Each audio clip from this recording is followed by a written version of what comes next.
ಕಟ್ಟಿದ ಬಡವನೆದೆಯ ಗುಡಿಯಲ್ಲಿರುವೆ ನಾನು.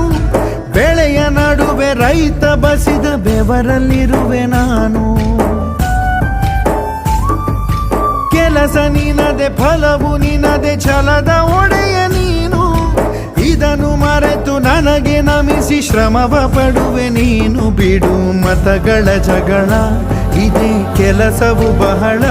ನನ್ನ ಒಲಿಸಲು ಮರುಳ, ಇರೋ ಮಾರ್ಗವು ಸರಳ. ನನ್ನ ಸೇರ